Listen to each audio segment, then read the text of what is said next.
to the book bunch. Today we are going to be going through all of the books that I read in November. Today's video is going to have a few less books than I normally read in a month just because life got away from me, but that's alright. If you're new here, please consider liking and subscribing, and if you're a returning viewer, thank you for coming back to the channel, and I hope that you enjoy this video. So first up this month, I read Brandon Sanderson's Skyward series. I read both Skyward and Starside in preparation for Cytonic that was released on the 30th of November, so yesterday. And I'm super excited for the next one to come. I have done a standalone review for this series because it was so amazing. It is probably the best sci-fi series I've ever read. It took a lot for any series to take over my previous favourite, which was the Eden trilogy. But Brandon Sanderson, he pulled through and he did it. So yeah, this is my new favourite series. These books follow a girl named Spencer, and she lives on a planet with an Earth colony, and they live underground because they keep getting attacked by these ships that have these aliens on them.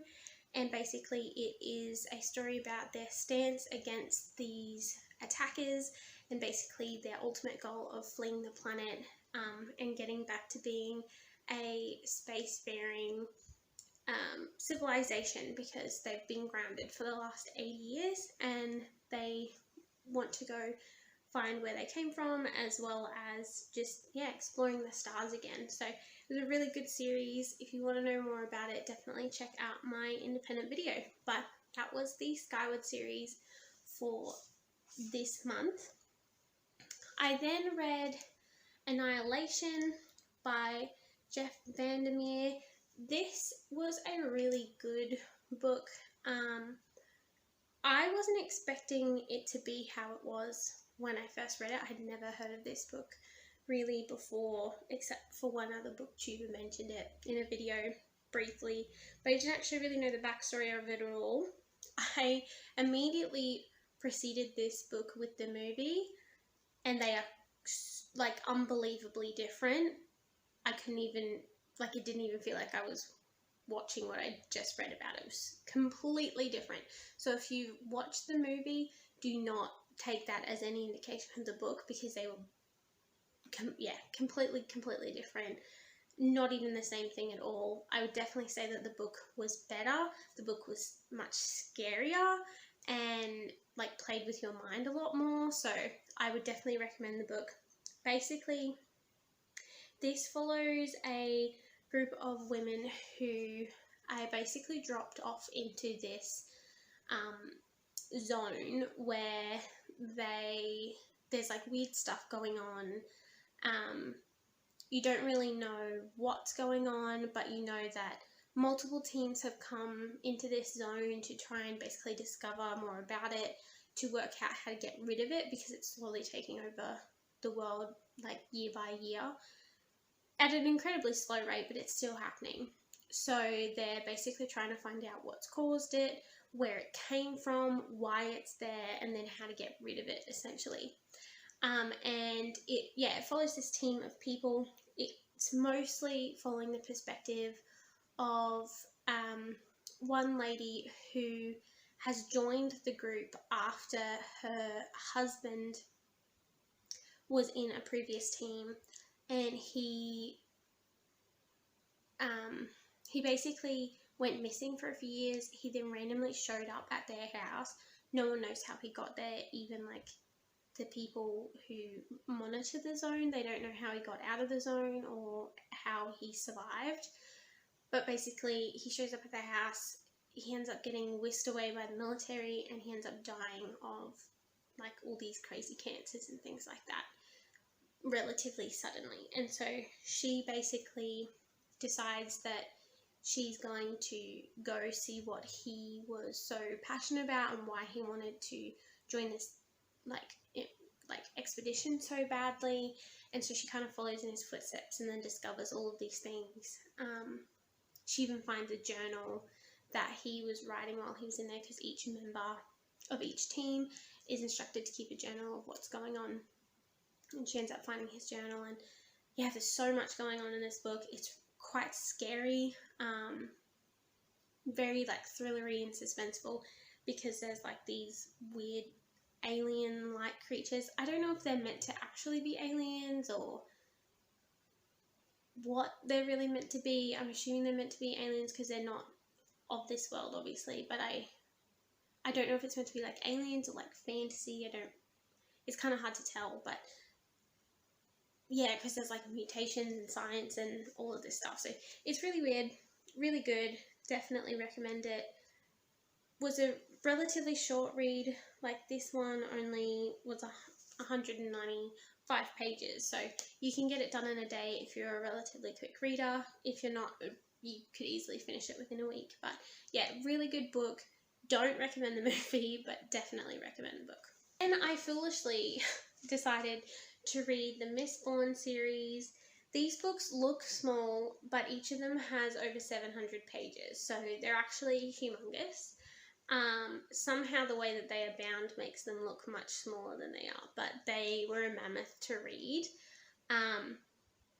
I was able to finish each one in a couple of days, but yeah, I needed to kind of space things out in between just because of stuff that was going on. But yeah, huge series.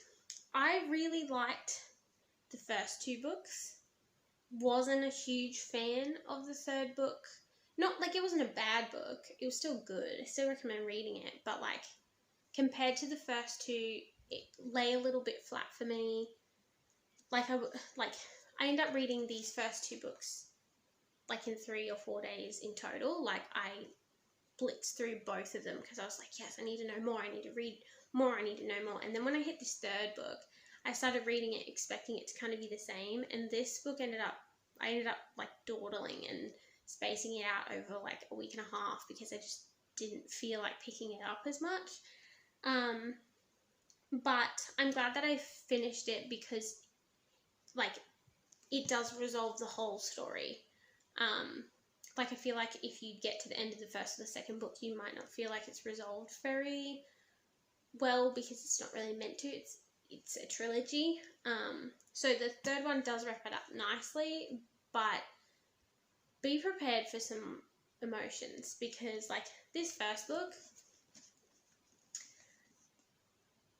made me hit my own head with it because it was like some of the decisions people make in this book is like, why? Like, what are you doing? Like, you just ruined it for everybody. And like, some really stupid mistakes that people made, which like didn't make the book bad. Like, it probably improved the story, but like it really makes you feel frustrated in people's decisions, and you really then understand other characters' points of view and why they would be frustrated at people's decisions. And like it was kind of crazy. So yeah, that one made me frustrated.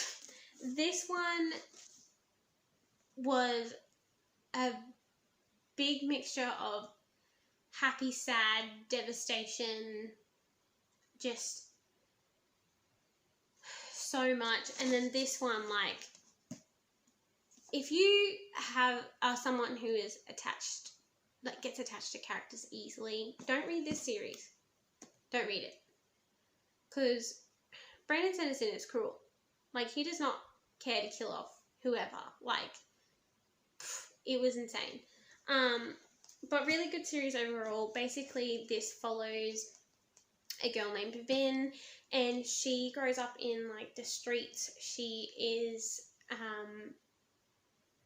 pretty much an orphan, and like she grew up mostly with just her brother, but then her brother disappears, and she feels like he left her and all of this kind of stuff, and so she moves from like crew to crew, basically thieving to be able to survive and eat. And she's able to basically, she is considered by her crew leaders to be a good luck charm, because when she's around, like deals and stuff seem to go their way, and they seem to be able to get more money and thieve better when she's around.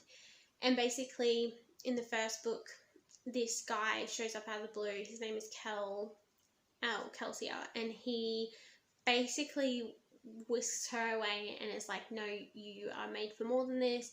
You've actually got all of these powers because she's what's called a Mistborn. You find out pretty quickly what a Mistborn is. Basically, in this world, there are these people who can internally burn metals, and different metals give you different, basically, superpowers. And most people, if they do have the ability to burn metals, can only burn one metal, and that's it. They can't, like the others, they can't burn. Whereas there's these very few amount of people called Mistborn, and they can burn all of the metals. And she doesn't know it in the first couple of pages, but she is a Mistborn, and Kelsia, who comes and like gets her, is a Mistborn as well. And he basically brings this whole new crew together of all of these different skilled people, and he devises a plan to take down the final empire, which is ruled by this tyrannical king who doesn't care about his people. He only cares really about the nobility, and even then he doesn't super care about them, but what he does care about is keeping this structure the same way. And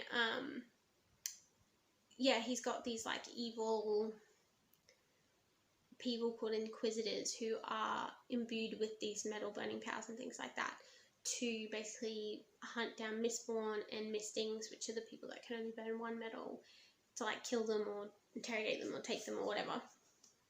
And yeah, so that's what the first book is about, and then the other two kind of follow what happens after that. And it's a really deep, interesting series. I really liked it. I wouldn't say it's my favourite series of all time. Like, I definitely still say that I liked Skyward better, much better. But for a fantasy series, this was really good. It was also clean. Like, there was no sexy times. None of that, which is good. There was no smut at all, which I really appreciate. I really hate how most fantasies, especially adult fantasies these days, they include some kind of like sexy time or something like that I don't care to read about. Like, I'm like, sure, insinuating it's fine, but anything more than that, no thank you. Like, not interested. So I really appreciated that this was clean, even though it was adult fantasy. And yeah, definitely recommend it. Had a really good time, because these were the cheap paperbacks, and they were such mammoths. I did have to break the spines, and they've kind of flared out a little bit now, so they're not in as good condition as when I started, but that's alright. Yeah, definitely recommend. If you like fantasy, I definitely give it a read, especially this first one, even if you don't want to get involved in a huge series, because like, there's over 2,100 pages across this series, so like, if you don't want to get that involved, at least read the first one, because the first one was really good, and I do feel like it ends in a good enough place that you could kind of be satisfied with it as a standalone. So yeah, definitely recommend. Finally, for the month of November, I read The Radium Girls. I read this book after watching another booktuber's video. I will leave a link down below. This book was amazing. I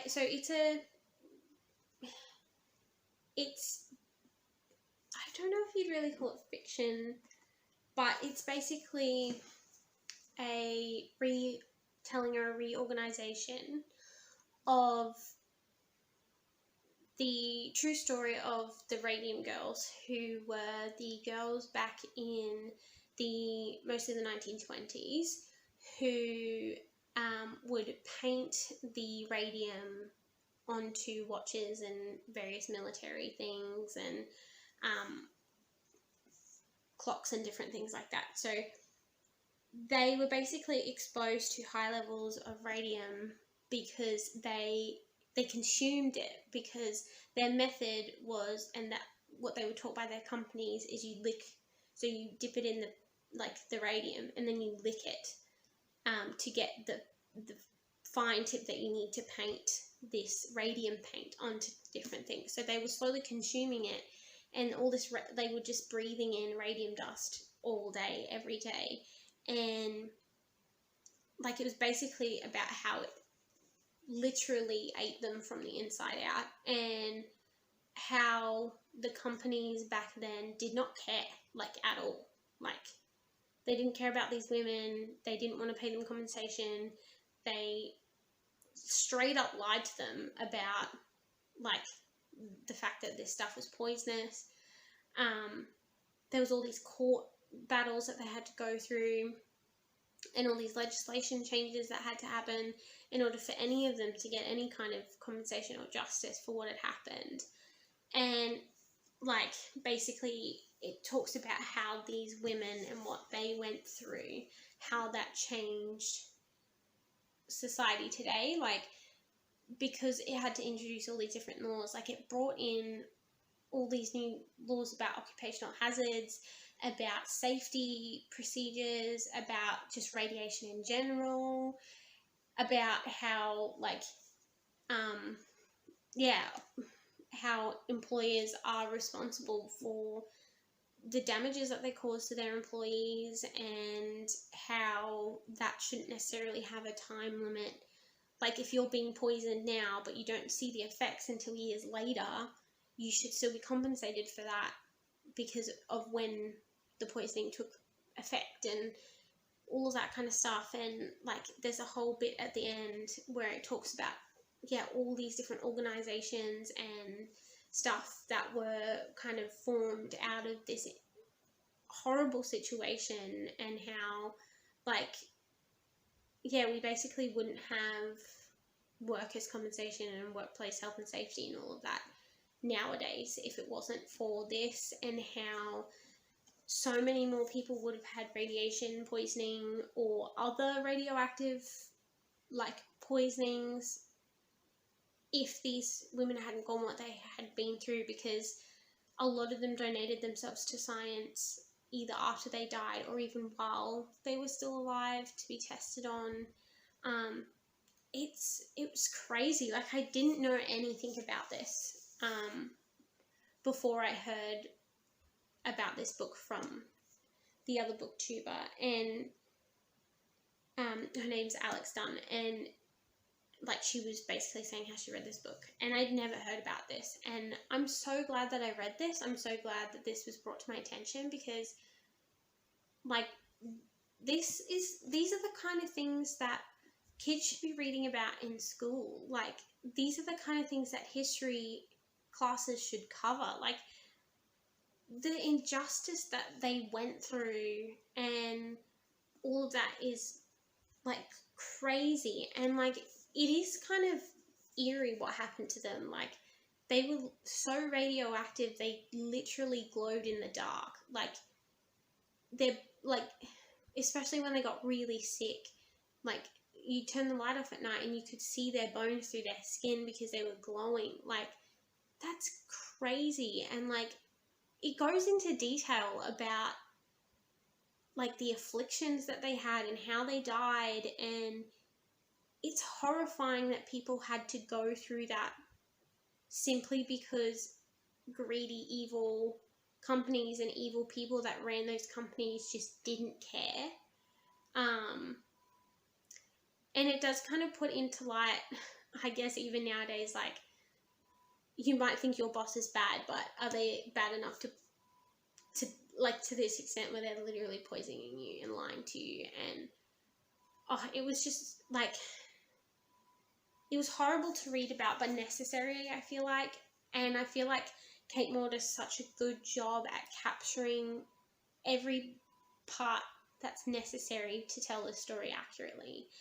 It has photographs of the women and their families. It has, like, little clips, like, snippets and stuff of, like, newspaper clippings and advertisements and letters and contracts and things, and, like, it shows the evidence of what happened, and it's got, like, little diary sort of kind of entries, like, from these women and their point of view, and them telling about their pain and just, like, the despair, I guess. And, like, it was amazing how so many of them, especially the ones that are mostly focused on in this book, that kind of ended up suing the companies and different things, like, they really didn't lose hope, even though they were told, like, there's no cure, there's no, like, you are going to die of this. Like, they still had hope that, oh, but maybe someone will find a cure if I just hold on long enough, and, like, maybe I can live through the worst of it and then still come out in the end. Even if I'm not in better health still, I might be able to be alive for my family. And some of these women, like, they had kids, like, while they were going through this, they had kids and husbands, and they were still trying to have a life. And yeah, it's just devastating that, like, so many women went through this, and it was so unnecessary, because,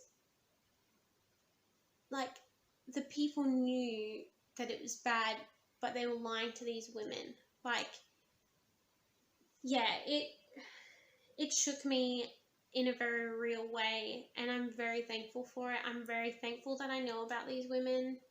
I'm really looking forward to reading Kate Moore's other book, The Woman Who Could Not Be Silenced. I think more people should write about things like this, about these people in history who either changed the world in a big way or even a little way, and,